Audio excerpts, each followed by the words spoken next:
You want to live to be a grandfather. I'm loving it, and I think that you will too. We are on this incredible planet, and there doesn't appear to be another one. You have this revered life. You know, when there's so many alternatives that are better. We will achieve our goal. Well, welcome to another Vegan Hero. We're gonna learn the story of Stephanie Redcross and her vegan Main Street, and how she made all these changes in her life to move towards being a vegan mainstream teacher, coach, example, inspiring to me and other people. So today, thank you for coming and joining us and honoring us. Thank you, Stephanie Redcross. Thanks for joining us. Thank you for having me. I'm really excited to be here today and have a chance for us to chit chat and talk. Exactly. So for the viewers, I want to tell them the background. I'm in Peru. This is not my background. This is a virtual background. This is more like Stephanie's background because she's in Orlando, Florida. Of course, not the beach, but definitely the palm trees, and the beach is an hour away. So it's almost like saying, I'm almost with you, Stephanie. I appreciate that. I feel the love. Yeah, exactly. And so it was really, I'm going to go back a little bit. We came in contact a number of years ago. You actually were kind to support a Kickstarter I did for a vegan food company that I started. So that was our first contact, I believe. Mm-hmm. And I said, I'd like to make you an affiliate. You said, oh, no need to. You were very generous. That was quite nice of you. So I always felt good about that. And I can tell that you're a generous soul from that first beginning. And then everything I've learned about you and watched you in some of your webinars and met you in person once, all of that shows a consistent pattern of being a very generous, loving, supportive person. So great. Looking forward to hearing more of your story. So maybe you could start by telling us some of your vegan origin story, how and why, and maybe trials, tribulations, what worked, what didn't work kind of stuff. And it's always interesting for our listeners to hear the personal side, because some of them are going through it. Some of them have family, friends trying to encourage to go through it, support. So that sort of thing would be wonderful to hear. Absolutely. I mean, I'd love to share my journey because I did wind and wander and really kind of have to find my way. So I think for any of your listeners that are out there, you know, if you're trying to find your way, you know, that's part of the process. So don't feel like you should have known, you should have. Don't put that pressure on you. The key is what you're learning now is so important, and make sure, you know, you're acting now and acting moving forward. But as far as my origin story, I really would say I started on kind of this vegan path more because of health challenges. I was in college and I was traveling all over the place, got back to schools my senior year in college, and I started getting sick. I wasn't feeling well. Had to go to the emergency room. They didn't know what to do. They just pumped full of, you know, basically saline solution, said, oh, you're probably just dehydrated. We're going to send you home. But I was getting sick, you know, throwing up, body, everything was, you know, I'll spare you guys some of the details. Yeah, thank you. I want to keep the right rosy picture here going. But my body was violently just kind of responding to something, and we couldn't figure it out. I went to the hospital twice. They couldn't figure it out. And then since we're getting personal, you know, I had a appointment with a different doctor. Just in the personal side, it was a gynecology appointment, totally different vibe. Right. And she's like, why are you so sick? What's going on? What's happening? And I walked her through the whole story, what happened and everything. And she's like, you shouldn't be this sick. You shouldn't feel this way. And I was really fortunate that someone who, it wasn't necessarily her lane, it wasn't what I came to her for. She kind of went above and beyond and started doing research, start trying to figure out what was going on. She got another doctor to come in and talk to me. They started taking samples. And so it turned out I had E. coli. Whoa. And that's when, you know, the CDC starts calling you and they're like, where did you eat? Where have you been? You're a little like, you know, you hear these stories, but it's very different when they call you because you feel like, oh my goodness. You know, it's like a movie now. I'm like the center of attention. Okay. Yeah. So, and it was wild because they were asking me what I ate. And it was interesting because the idea is I was getting sick from the food. The food is something that was the source. Now, E. coli is something that you can get, you can recover from, obviously, but it kind of woke something up in me where I started to understand that I could be getting sick from my food, that I need to be paying attention to what I'm eating and what I'm putting in my body. And even when I was being questioned by the CDC, I could barely answer their questions. So like, where were you? Where did you eat? What did you eat? And, food was just, I'm just chewing and eating anything. I was in 3 like we different all do. Yeah, you every just eat day. automatically. Yeah. Yeah, you're just not thinking about the details. So that was a little bit of my kind of wake up call. And what I started to do is say, okay, I'm going to get healthy. I'm going to take some of these things out. So I stopped eating beef and meat and so forth. And I started to kind of walk through that journey that a lot of people have where they start taking things out kind of one at a time. And I went through that process. It took me a few years to start taking things out. And then I thought I had arrived. I was like, I'm a vegetarian now. Yeah, right. And this is before I got educated. It's that dairy wake up call. Yep. Yes. And that's the thing. I was really fortunate because I moved to Connecticut. I'd been traveling, I'd been doing jobs, I'd worked for corporate America. So I was all over the place, eating all these different places. I was a big vegetarian, getting everybody to eat vegetarian at the table. Okay. And I started to join a group that had vegans and vegetarians.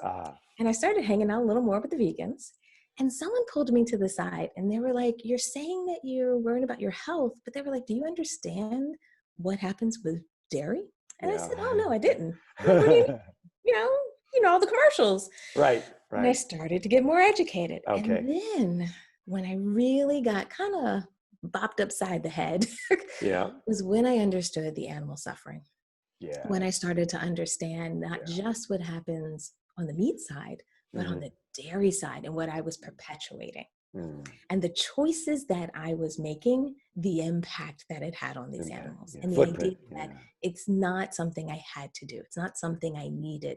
And the idea was they really kind of woke me up and really woke up a little bit of my kind of animal rights and activist kind of perspective to help me understand that I could act on things and make a difference in the world and also make a difference for animals. So I started with the health, but really what makes me stay vegan, makes me active in the movement, what really makes this a really big passion for me are the animals. Yeah, very nice. Now, so that's a really interesting transition. You had a personal crisis.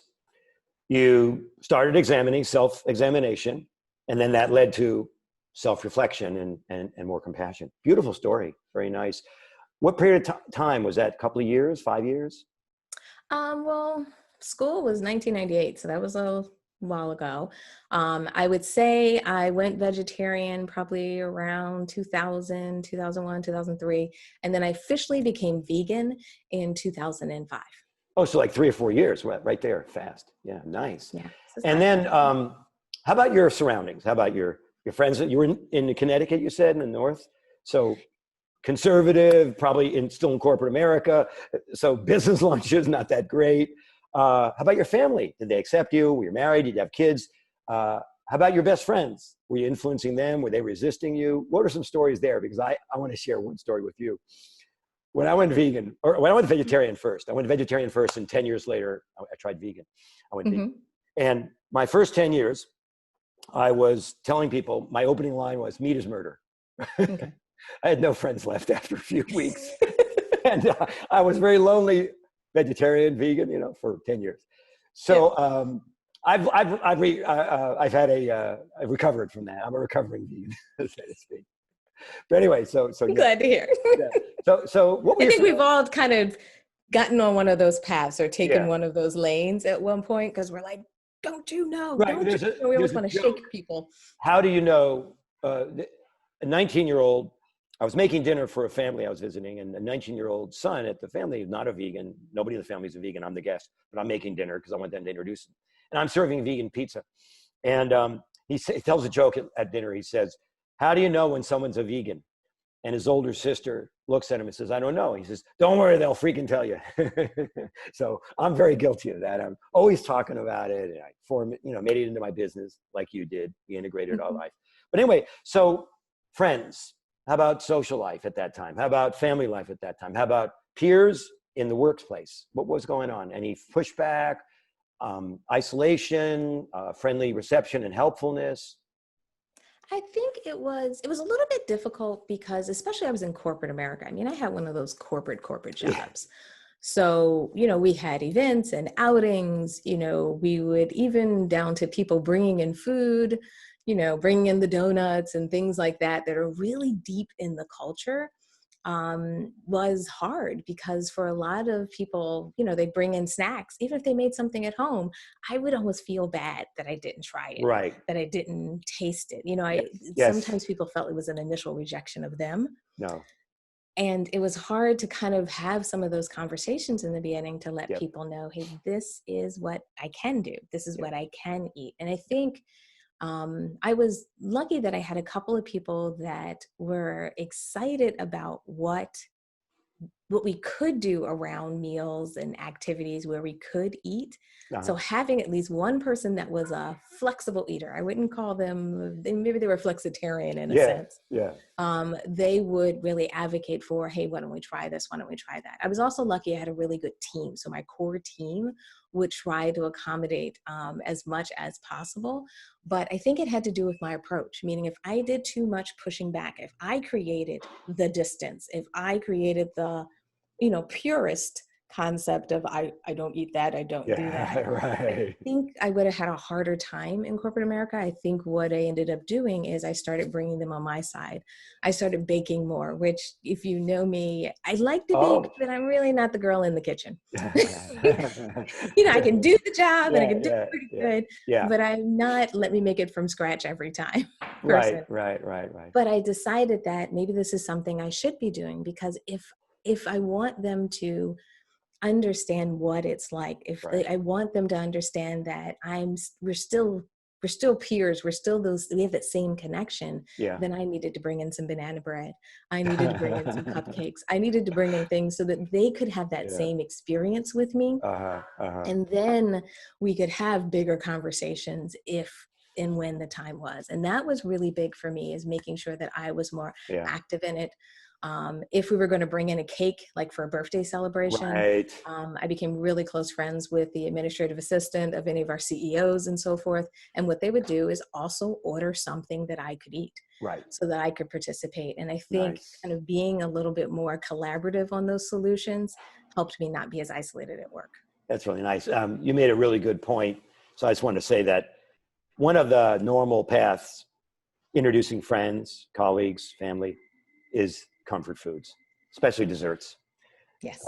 So it's no wonder that vegan cheesecake and vegan ice cream exploded into the mainstream, because that's something, first of all, when you share a sweet, it's like sharing love, it's reward, it's snack food, casual food, easy to take a sample and not make a whole commitment in case you don't like it. So for so many reasons, that was how I was helping people find out, what am I eating? What do I eat? What I don't eat? Because I would bring them something they could share with me. Like you said, not offending them, not pushing back, but instead inviting them. I wasn't much of a baker, although I'm known for one raw bread that I make. It's called Change Your Life bread. And it's absolutely raw and it's wonderful and it's non-gluten. So I got invited back to a lot of potlucks in San Francisco during the 2000 when the raw was really big and I was really into the raw community. So how do I place my order for some of that bread? I'm going to have to take it to the grave, but I'm going to make some bread and I'm going to bring it to you next time we're together in the same place. All right. Sounds like a deal. Everyone heard it here. Yeah, obligated. But the other thing that you said, which is interesting about corporate America, and then I'd love to shift more to family. In the business world, food is huge. It's a way that people bond, create safety, share some bread, break bread, literally from the Bible, right? So I was in Wall Street, vegan in Wall Street, you can imagine. That'll be my memoirs, The Vegan on Wall Street. And I had to pretend to eat meals. Otherwise, the question would be, why aren't you eating, Mark? Don't you like your beef Wellington or your lobster that we ordered especially for you at this big celebration dinner because the deal we just closed? And so I had great excuses.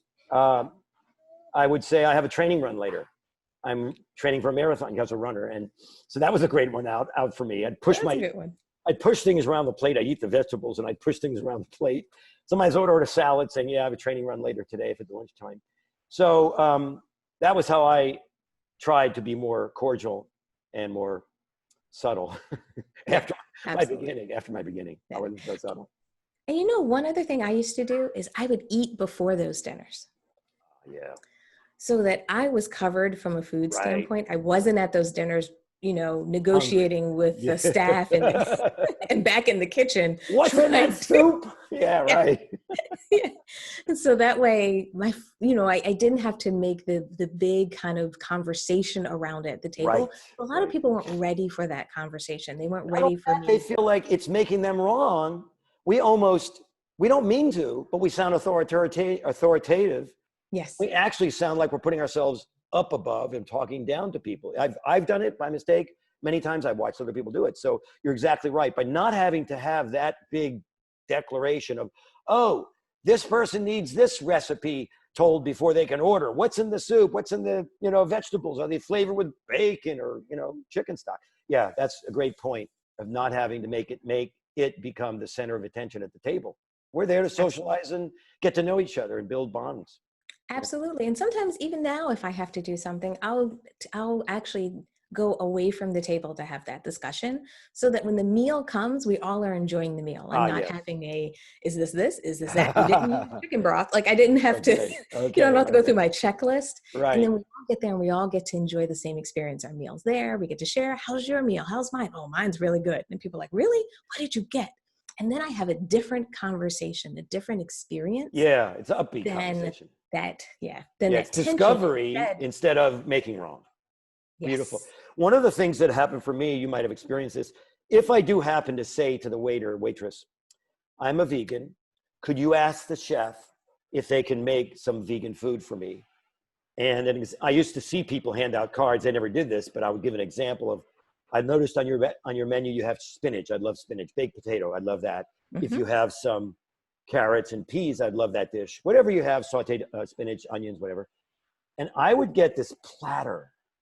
The chef was now in a creative mode rather than making for the 13,000th time, whatever they're making. So they were showing off their creativity. And my plate became the taster's plate at the table. Yes. So it was an upbeat, instead of a push down, don't do that. It was, here's what to do. So I've had that experience a couple of times, just like you said. Let's switch over to family, social life, dating, kids. Do you have kids? I don't really know. I think you have kids. I don't have my own kids now. Oh, you don't have kids. Okay, but you live in a house. Yeah. Yeah, and they're a lot older. They're in college and stuff and so forth. So they're a little bit older. But family wasn't too bad. The reason being is my mother actually went vegan before I did. Oh my God. Yeah. Now, that's a generational bounce. Yeah, and I wasn't in the house. I was growing. I was working. Yeah. So when she went vegan, I was only more aware of what she was talking about it. And then Thanksgiving was vegan. Whoa. So that was really wild. So when I would come home, I would kind of get into that experience. So she was vegan before I was. So that was one thing, but our family wasn't necessarily, my father wasn't there and wasn't necessarily on board. So, we'd have those side remarks. Yep. And then I got that too. Also, yeah. And then also I think the challenge when we go vegan is often people have a hard time letting go of traditions. So when we would veganize a Thanksgiving, what happens is people were feeling like things were left out. So we did have family members that would bring stuff to the house. So my poor mother would have to find some sterile plates to put this on and put that on and, and balance it out because a person would just show up with something. Right. Exactly. So that was interesting because it was definitely a blend of us trying to get it together, but not everyone was on the same page. Not everyone was 100% in agreement, but my mother was really, became vegan for more spiritual reasons. Oh. So she was, very adamant about not her preparing those items. So we had to have some blends for a while. We had to have a blend for a lot of years because, you have family member from so many traditions that it's hard to tell your great aunt, she can't have her ex that she's used to having at Thanksgiving dinner. Yeah, that's very true. I have many years of that as well. So you have children from that are out of the house, and they're obviously visiting you, and you're socializing and traveling with them. What ages are they when you go vegan and you start to give them this input? Well, the thing was, when I went vegan, I wasn't married. So I got married pretty late in my life. I got married when I was like 38, I think. So I've only been married, oh goodness, now I'm going to be in trouble. Yeah. The big reveal, here it comes. I know. So when I went vegan, I didn't have a partner. I was dating. I went through that whole experience. Yeah, really?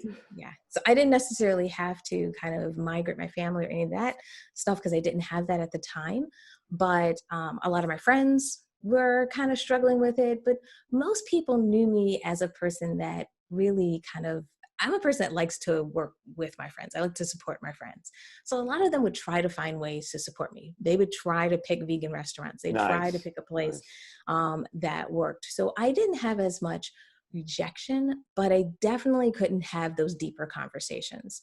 I couldn't have those conversations, especially when I first went vegan with most people, especially around the animal rights issues. Right. We really had to, health was a little easier of a discussion. Yep. People respected the fact that I started that way. But when I started to kind of get into the animal rights side, people weren't ready for that. Where now it's very different. They're starting to understand the compassion that we need to have. Now, do you think that's across the country? Sorry to interrupt you. I just wanted to expand upon that.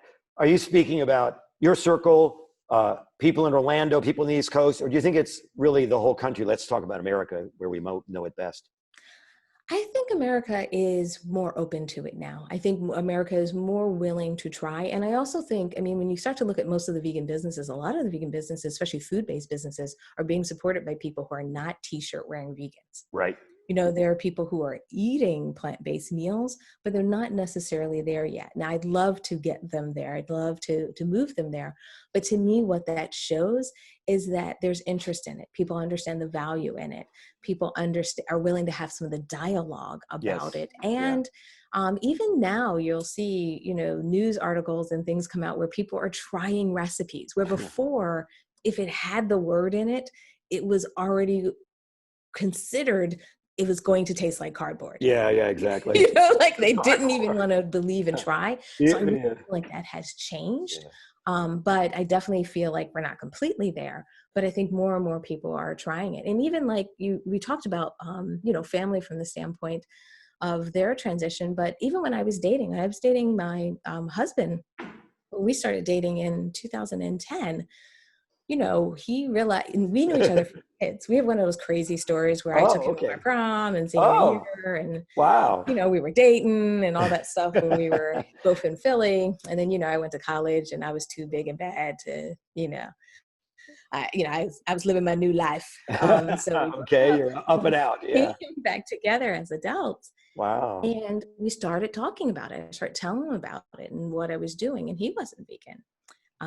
But I was lucky. I was really, really fortunate that he said he would try it. He would give it a try. And we kind of hung out for this 30-day period. He was in the military. So in the military, you get like 30 days off at a time. And he said, okay, when you come visit me, I'm going to give this a try for 30 days. Nice. See how it goes. And he did. And ever since then, he has been plant-based. Now, he's not t-shirt wearing yet. I'm not sure if I'm going to get him completely there, but he's definitely plant-based. All meals in the house have always been plant-based since we got together initially and started dating in 2010. Yeah. And this is 10 years later. Right. And that's nice. Been on board. He supported me. And I was really fortunate. And I think sometimes people are afraid of dating people who are not vegan yet, who are not plant-based yet. And I wouldn't count people out. I would be very careful of that, because if I had done that, I might not have been in this beautiful relationship that I'm in right now. If we hadn't just talked about it, as opposed to me coming in with ultimatums. Right. I was really lucky that he said, well, I love you, so why wouldn't I try? Try it. See what it's like. Now, obviously I was cooking up a storm in the beginning. I was getting all fancy. I had all the cookbooks out, and I was ready to impress. Win them over with food, right? Yeah, that helps. Yeah. Yeah, but I think I think a lot of this process that many people are going through, or if people are worried about it, it will take some time, but it's just like any relationship. It has to develop and Right. flourish. And I think as vegans, we should invest in our family. We should invest in our friends. We should invest in our relationships and help them through that process, because it's going to be bumpy. We're going to struggle. Same thing. I didn't know what it was going to be like when his mother came to visit us the first time. Right. You know, was she going to go to the grocery store and pick up food, and bring it home, and Yeah. was going to have something in my kitchen? You know, Right. you just don't know.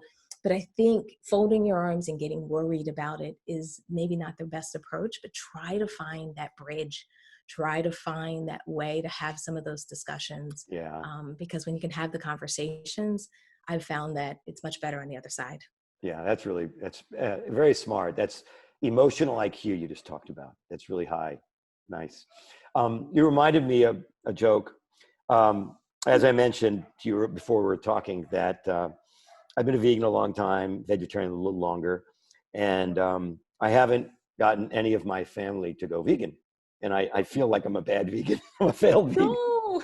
So be a little soft on myself.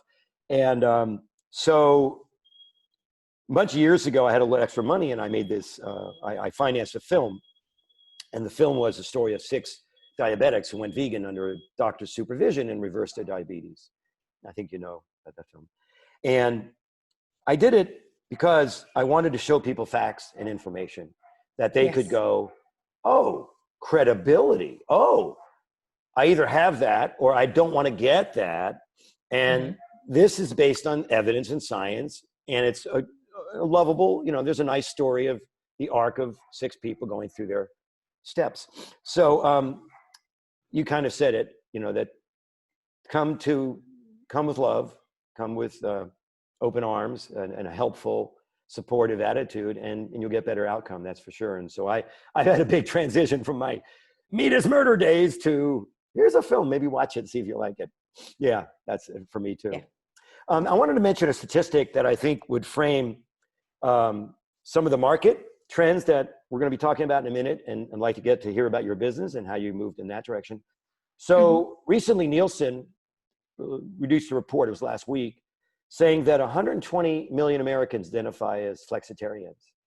And according to them, the definition of flexitarian is someone who's reducing their meat voluntarily for whatever reason. Not necessarily trying to go vegan, just cutting back from wherever they are less. And so the other statistic, which is interesting, is there's a chain of vegan restaurants in Southern California called a Veggie Grill. I think there's like 12, 15 of them now. And really good. Full disclosure, no, do not own any stock in them, but love them, love the fact that they're all vegan and great food and fun food. And they issued a report recently that 75 to 85% of their customers are not vegans. Yes. Well, that makes perfect sense, because if you only had vegans in your restaurant, you might have 12 people instead of 35 or 50. So anyway, the good news is that there are so many people that are dipping their toe in the water for a couple meals. They're curious. Maybe they want to eat vegan till 6, vegan on Monday, meatless Mondays, whatever the way in which they want to go.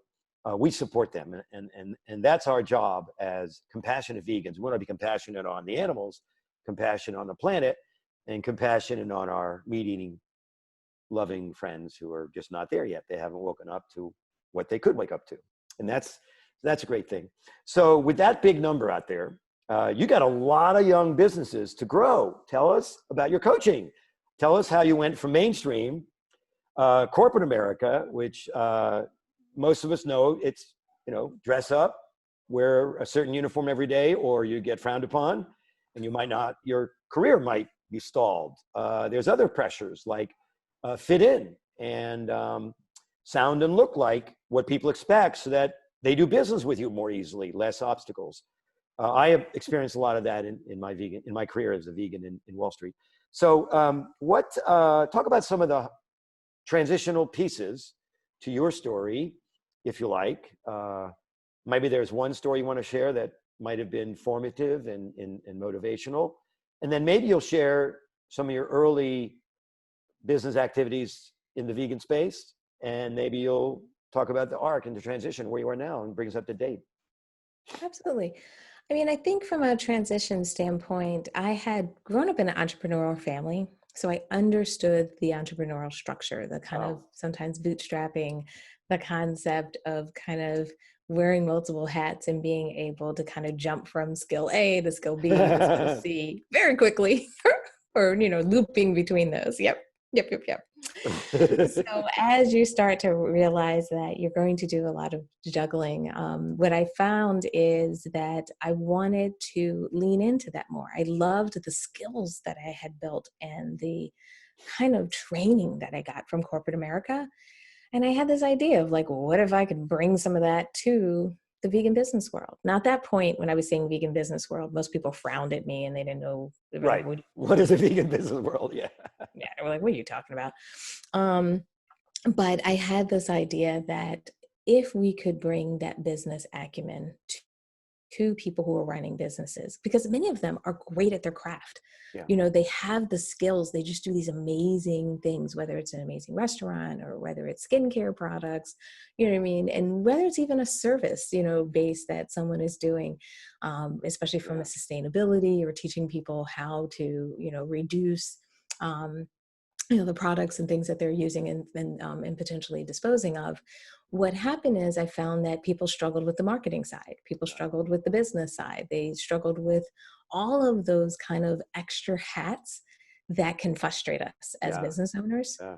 And I figured, is there a place or a way that I can bring my skills and my marketing, the stuff I really love from that standpoint, and what I'm passionate about, which is the vegan movement, together? Can I be that bridge? Can I support individuals? And that was kind of that's where I jumped, this jumping off point. I was kind of like, I don't want any more vegan businesses closing because they don't know how to market it. Okay.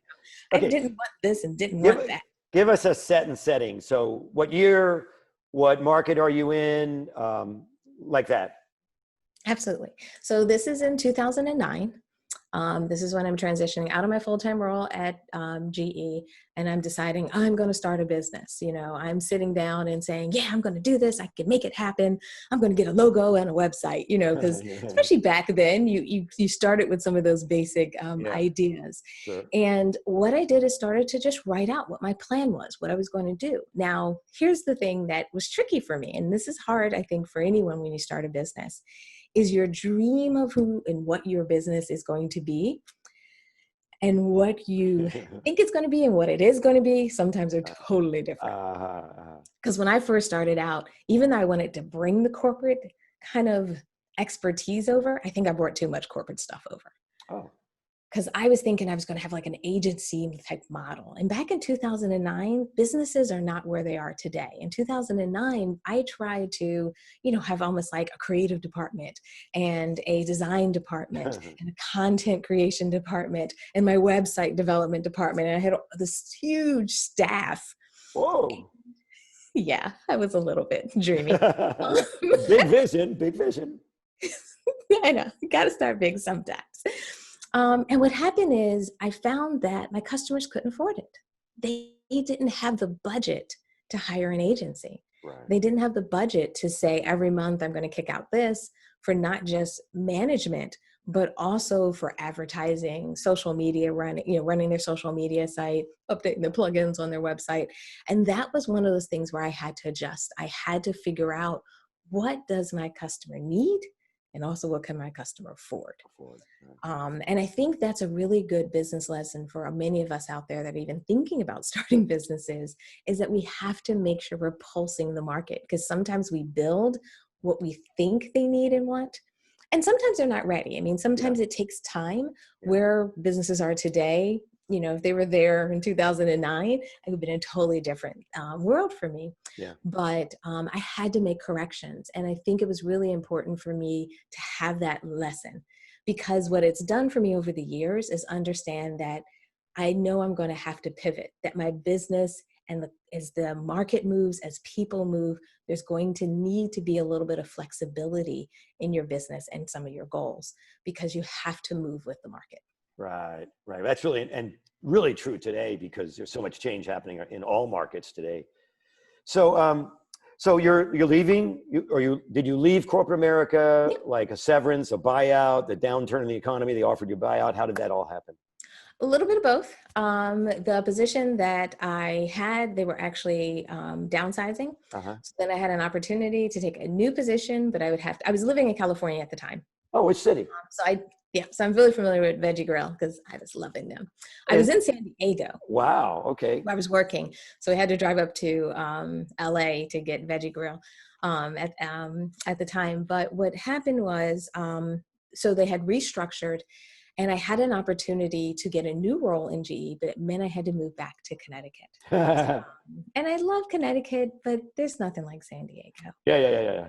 So I loved San Diego. I really wanted to see, and also it was a very vegan friendly town and city for me. Being in that environment really nurtured me, and the connections that I made with LA there, I really thought it was a great place for me to start my business if I wanted to start my business. Do you remember a chain of restaurants in San Diego called, it was a vegan raw restaurant. They had one at university, near the university, and one up north and one down south. People's?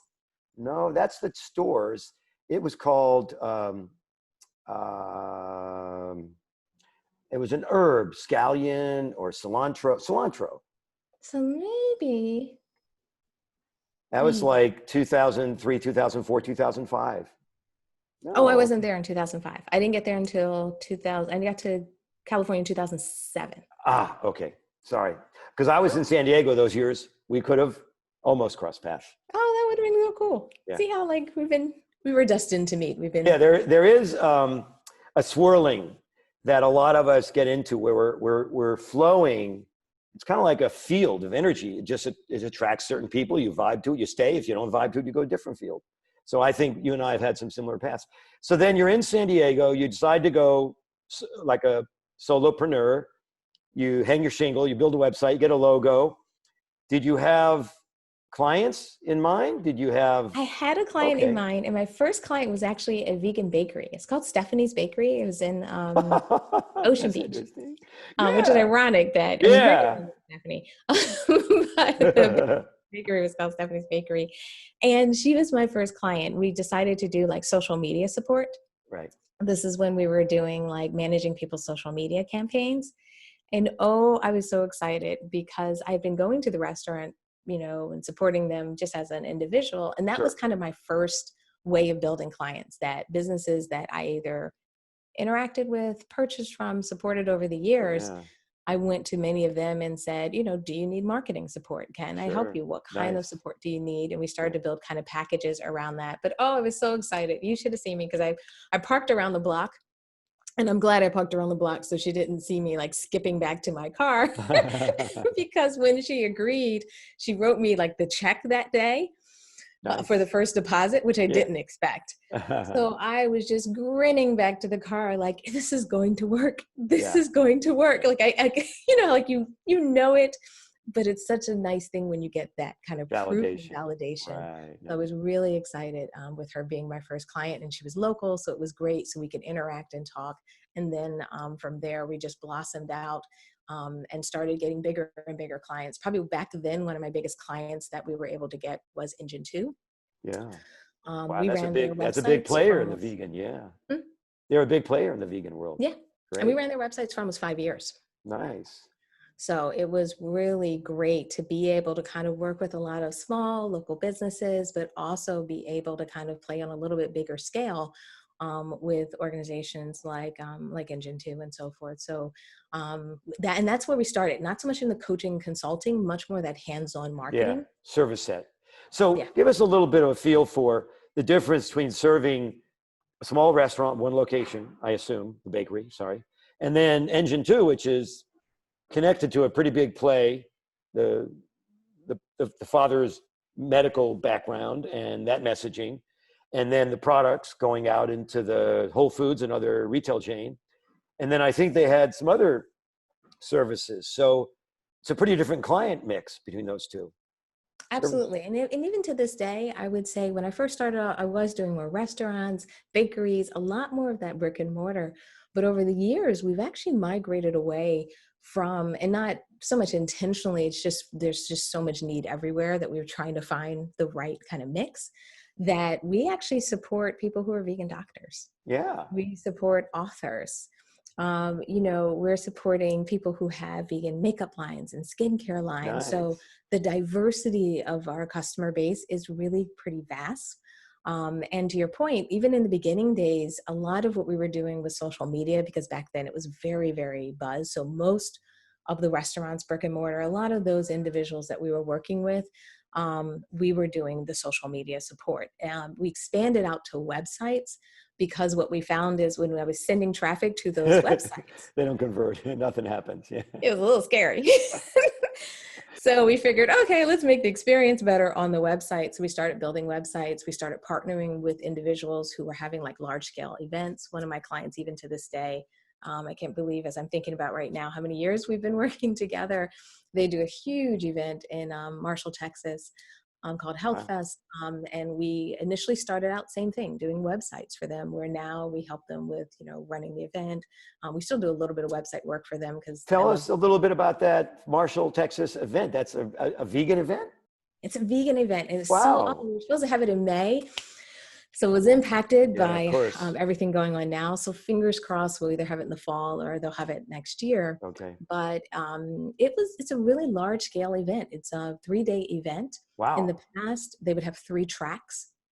So they'd have kind of an exercise track, a kind of health speaker track, and then cooking demo track.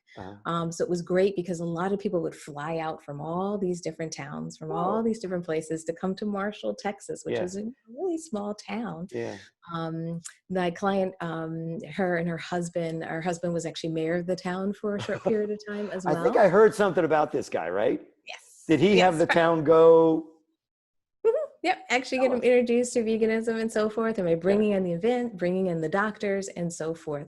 So it's amazing, because I think when people think about like marketing and vegan marketing, there's so many different ways that people are making an impact and building businesses, Right. building events, activities Yeah. across the board. Nice. Is really inspiring, especially anyone who's out there that's, is vegan, going vegan, the idea that these career paths are available to everybody. And you may have to make it up along the way, because it's not going to be a straight line, possibly. There'll be a lot of pivots, like you said. Absolutely. Okay, so another point that's really interesting, as I listen to your story unravel, or unroll, as you unravel it for me and explain it to me, onions peel. So there's this market that's not defined. You start out with a small operation. You work with some large operations. You work with some operations that are far afield and not in the single retail channel, but publicity, events, education.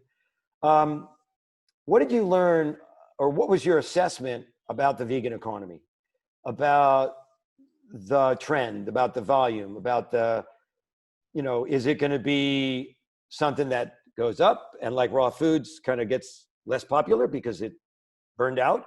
Or is it going to keep catching and keep going and become a different thing than we think of it as a side thing? Will it become the main thing? Yeah. Talk about that, what you see. Yeah, I've always thought it wasn't going to necessarily peak out for a couple of different reasons, because, especially depending on the approach. I think the challenge with me being a vegan and also running a business, they're a little bit different. And what I mean by that is, what I do every day, my personal life, the decisions I make, my business can't make those decisions for everyone in the world. So I can't make everyone vegan to buy a vegan makeup. I can't expect everyone to, pass this checklist before they buy a BC product. The idea is that if we want vegan products to truly be out in the world, and we want to save animals in a large scale, in my opinion, we need to displace many of the current options out there. So we need vegan shampoo on the shelf right next to the other items. That means we need distribution. We need to be in stores. We also needed these items to have a variety of options. Some of these things may have to address issue A, issue B. They have to be available for different segments of the market. Even if I take the hair example, with shampoo for my hair is a little different than shampoo for other people's hair. So we need shampoo that's going to work for African Americans, who's going to work, for different people in different walks of life. And I think since many people started to see that it isn't about veganism being one track and one way of doing it. It is a lifestyle. I think that has what's made the vegan economy blossom. Yeah. That it wasn't just the singular food or the singular item. The idea is that it's all the choices that you're making, that all of those choices, and there's so many things in our supply chain that impact animals. There's so many things in our supply chain that rely on them, that we could change that entire process if we saw it as a lifestyle adjustment as opposed to just a food adjustment. Yeah. And I think that has been the key difference that has allowed things to blossom. And then I also think there's been a lot of great players and organizations out there that have helped Yeah. facilitate this, Yeah. have helped people find their avenue, find their way. And I think that's the key, is like helping people realize that it's not just one big person or one big company that's going to fix it all. Right. We need individuals. We need individual coaches. We need individual cooking instructors. We need authors. We need authors writing characters that are vegan. We need Hollywood to have a character that's vegan, that's not just, the blunt of all the jokes. They're Right. actually a character people like. Uh-huh. Those things have to happen in our society for the shift to happen. And I think we're seeing that. And that's what makes me be very hopeful that it's much more of a trajectory like this, as opposed to what you're saying, where it kind of dips down. Yeah, that's exciting to hear. So let's see. I want to get to a one or two ending points for you. If you'd like something to share, I'd love to hear it. I'd love our readers to hear it. I'd also like to ask you to comment on the idea of crowdfunding and a vegan crowdfunding channel, which I'll tell you about it briefly, and then I'd love you to have your response. Okay. So right now, crowdfunding is very much popular. It's bigger in Europe than it is in the US, but it's been inhibited by the US laws. It's going to be getting better and better over time. And what it empowers, of course, is individuals to get into the early stage investing of companies they know and love, maybe local companies or maybe companies they use. And they don't have to be a very high level financial status that is otherwise required. And this enables companies to raise money online from the general public. And that's my field, so I'm hoping I'm not being too esoteric, but the idea that the public can invest in companies they know and love without having to go through a broker. They can go right to the company is now possible. And the exciting thing about that is, in my opinion, is we get to have companies funded from the bottom up rather than top down. Mm-hmm. And one of the things that I hope will happen is that we'll see companies we know and love become more funded, more growth oriented, and that will naturally, in a competitive way, replace companies that aren't so popular.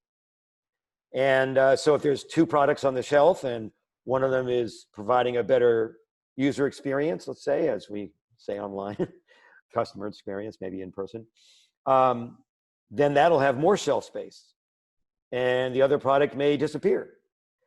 And as we're seeing that happen in some of the meat and dairy marketplaces, we're going to see that in shampoos and other products, clothing maybe.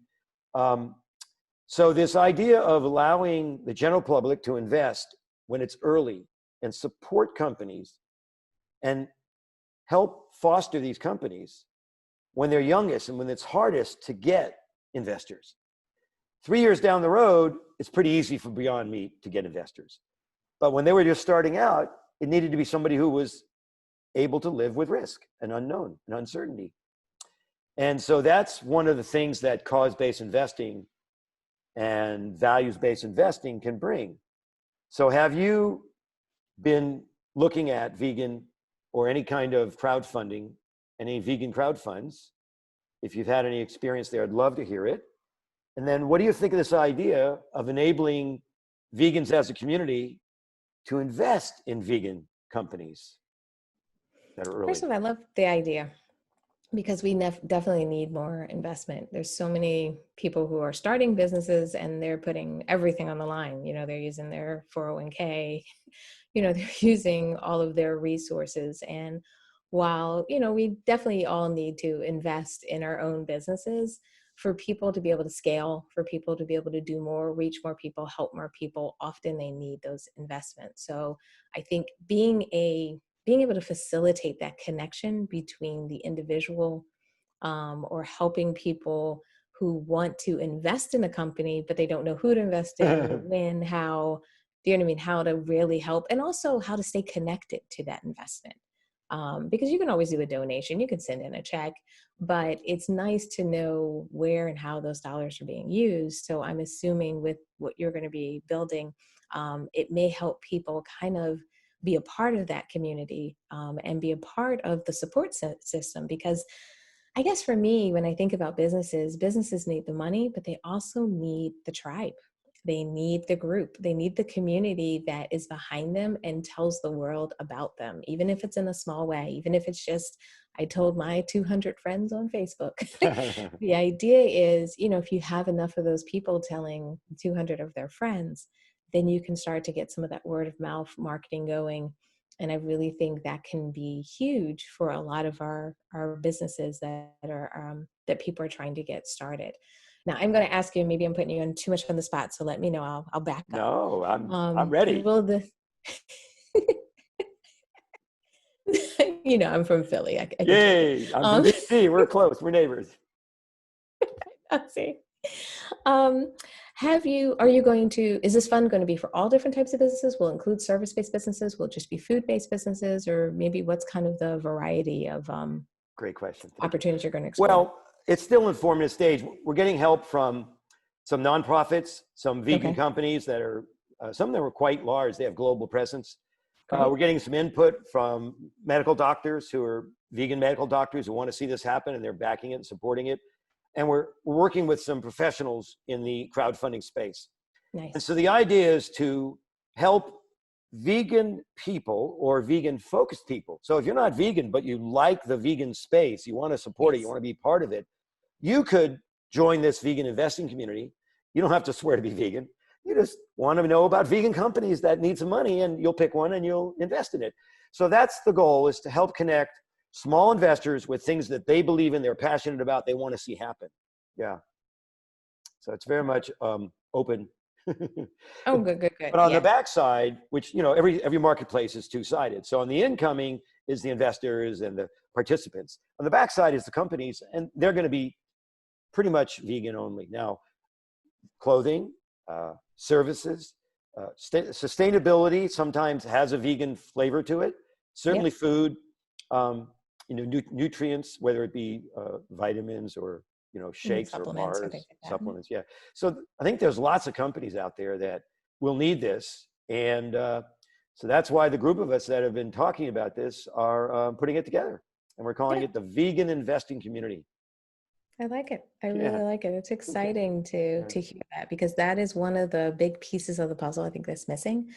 Trying to raise fund for businesses it can be very hard, and it's also time consuming. Yeah. When you're starting out and you're a small business, you're trying to get the product, you're trying to get the customers, you're trying to work on the delivery, and then also to be able to impress or attract or even just get an investor on the phone can be a lot. So being able to do it more from a, like you said, crowdfunding standpoint, I think it's really, it's a very much more kind of, revolutionary way of saying that, hey, we as a community should support our businesses. So let's build a community around our businesses. And I love that idea, because I think, to your point earlier about kind of the vegan trajectory, that our vegan businesses are, more and more people becoming vegan. The more we build communities around what we're doing, will make it have much bigger impact.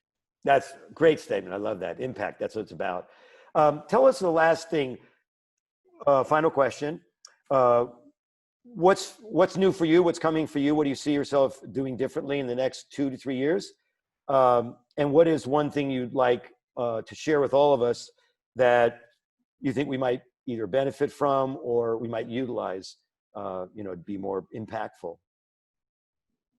Perfect. I would say 2 things. As far as what I'm working on, I'm trying to do a lot more of trying to figure out how to use technology and a lot of the tools out there in maybe a different way. Use it as a kind of springboard or a kind of tool to help with education, help with training, help people support them in their businesses. Because like I mentioned with the community side of it, the same thing is the case for entrepreneurs. Many of us feel a little isolated. Many of us feel alone.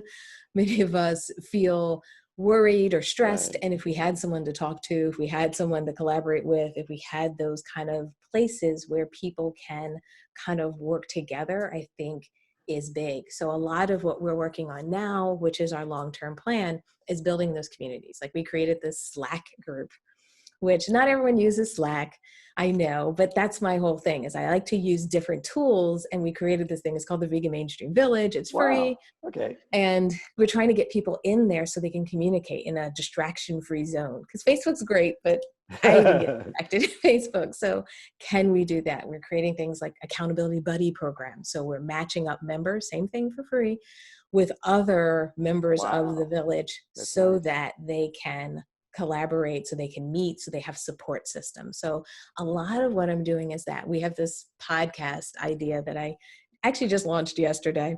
It's one of my big birthday projects. I always have a project every year for my birthday. Nice. And the idea was if we did a paid podcast, what would that be like? And turning a paid podcast into more of a training model. So if you're on a podcast, you're not just passively listening to the podcast. But the idea is, what if the podcast was a group? Because it's paid. If you have 20 people, 100 people, gazillion people, obviously I'd love to have. But let's, if we start at the 20, the 50, the 100 level, could we have a podcast that goes back and forth? People ask questions. They can comment in the app for the podcast. And if they say, well, I didn't understand this, or what about this? Then I can do a bonus podcast to explain it. So trying to use a tool in a slightly different way. So it's still a podcast, but it's pivoted a little bit. So it can be a support system for people is more and more what I'm trying to do. Some of it's paid, but a lot of it I'm trying to also do on the free side so that we have more support and training for people is really my big goal.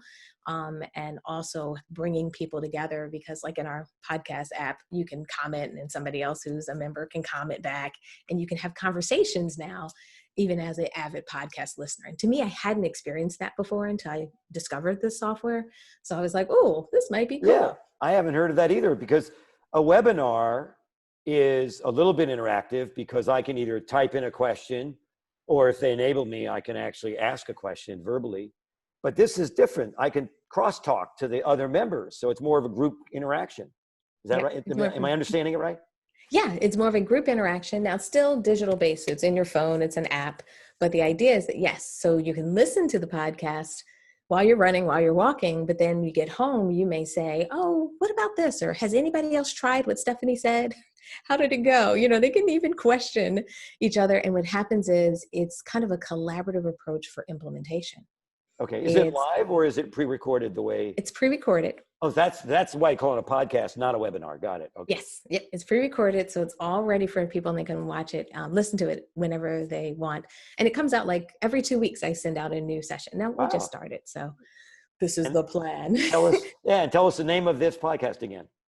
Oh, the podcast is called, oh my goodness. It's called Going Solo. Nice. It's a business podcast for solopreneurs. Yeah. And how do they find it? Oh, they can find it on our website. So if you go to our website, veganmainstream.com, at the top, we have a little podcast and option in the navigation. If you click on that, you'll see 3 podcasts in there. We actually have 2 that are free and 1 that's paid. Okay. And veganmainstream.com, just in case the reception is a little fuzzy right now with the internet being what it is today. So that's great, Stephanie. Look forward to it. And you mentioned also another resource, a Slack channel called the Vegan Mainstream Village. How do they find that? Is that invitation only, or can they join that? Can they find it? Nope, anybody can join it. Same thing. If you go to the website, veganmainstream.com, there's an option that says free resources. And if you click on that, it says free community, or it's veganmainstream.com/village. So we have a little bit of a short one, but it's a great way for people to get help. Or you can always shoot us an email at support@veganmainstream.com. and we'll get you where you need to go. Yeah, I think the Slack channel is a beautiful, forward-looking technology. It's pretty easy to use. I use it. My team uses it. And I think people will find that really user-friendly once they get a few of the little unique features of it. They're going to fall in love with it my team has become addicted to it. We use it all the time. But we're a remote team, and Mhm. by definition, everybody's remote today, in the current Yes. situation.